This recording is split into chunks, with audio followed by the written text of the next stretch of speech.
So to answer this is quite a well asked question, and it's something I've answered a lot of times at different conferences and whatnot, but it's a great one to add to the FAQ.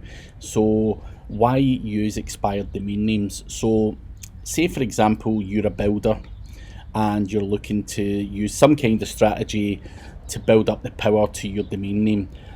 What some people will do is use the power of an expired domain name. So there could have been one of your competition who've done SEO, had loads of content, and basically, just went out of business, retired, sold on, let their domain expire, whatever it may be. No matter what the reason is, this domain name's got, or potentially got, a ton of links and juice flowing to it. And what a lot of people do is look for expired domain names to utilise that power. So for the sake of, say, £10 to buy an expired domain name, you can potentially get domain names with 100, 150, 500, 1,000 backlinks pointing to it. And it's up to you how you distribute that power. And that's obviously where people start talking about building PBNs or whatever it may be.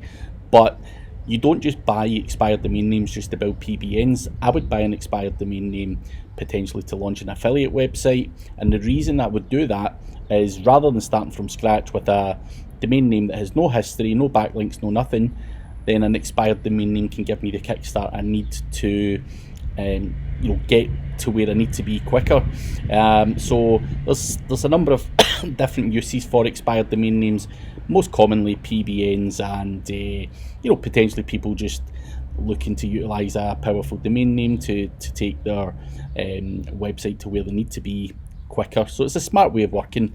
Where do you find these expired domain names? Now this is where it gets a bit sketchy and stuff like that. So there are websites out there like expireddomainnames.net, which is totally free, and you can look at domain names that have dropped. Domain Hunter Gatherer and various other tools out there. What I would say about that is, these are the domain names that no one else wants. There are people out there called drop catchers, and if they want a domain name, then they're going to get a domain name before it drops, essentially, or as it drops, and you're never going to beat these guys. So there are private sellers, brokers, Facebook groups and stuff like that with guys that sell domain names with specific metrics.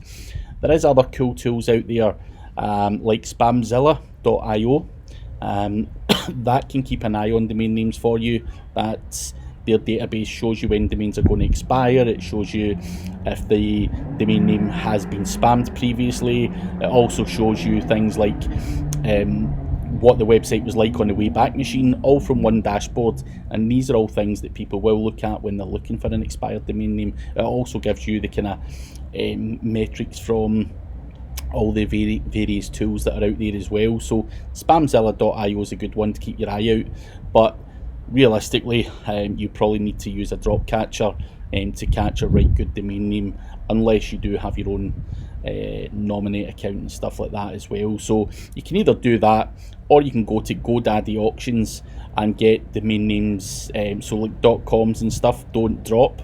They go to kind of auction, and then just what you want to do is .co.uk is going to a suspended status for 60 days, and people can see that they're about to drop when they go into suspended status and stuff like that. And then after the 60 odd days or whatever it is, they kind of drop. With a .com, the expiry date's the expiry date, and of course they do drop, but a lot of them go to auction and stuff like that, especially ones with metrics. So you can go to things like GoDaddy auctions, and there's loads of different auction websites out there that you can potentially use to power up a website, or grab a good domain name to start an affiliate marketing campaign.